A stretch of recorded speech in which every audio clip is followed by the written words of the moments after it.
I'm here at the convention floor in Vancouver with Brad Trost, MP for Saskatoon University. Brad, you recently came out of the breakout session that discussed the resolution on marriage, classically defined as between one man and one woman when it comes to the CPC's official stance. Tell us what happened inside that breakout session. Well, my side of the issue, we lost the vote, but it was debated. Not the most popular. It was, I think, 12th out of whatever, so I don't know if it's quite going forward to the main session because only the top 10 are supposed to go through. So we'll see if it goes through to the main session tomorrow. I'll be speaking against it then if it does come up, because you know what? I thought through my position when I voted on it twice in the House of Commons, and I thought through it then. I'm sticking with my position. So. And typically, this is a party that supports freedom of conscience and freedom of religion of MPs. But I understand that you've gotten a little bit of pushback from some of your colleagues, even perhaps some threats around nominations. What's going on here? Let's to be clear, this wasn't from any of my colleagues who I got this threat. This was from one of the organizers who was handing out leaflets opposed to the situation. Called me a bigot on my position and said, wanted me out of the party and they'd come for me for my nomination.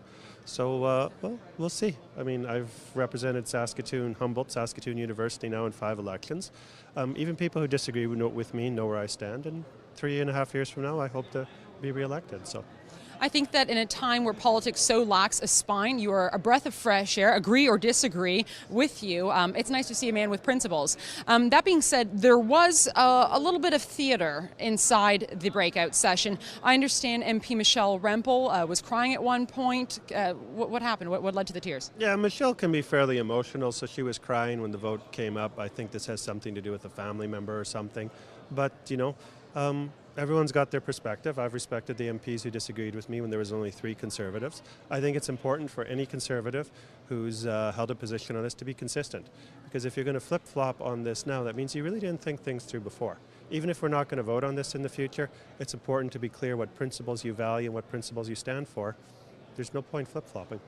All right, and final question. We had a couple people come up and say that there were some dubious things going on when it came to potential people's votes being counted twice. Did you see anything like that? Was there a questionable vote counting technique going on? I didn't see anything.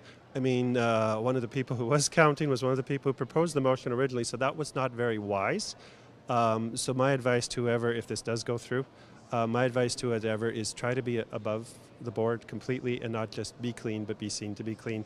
It makes life easier for everyone, and everyone goes forward much better. Thanks so much for joining us today. I appreciate it. Faith Goldie for the Rebel.media. Thanks for watching. Click here to never miss a Rebel update. Want even more of the Rebel? Well, click here to become a premium member.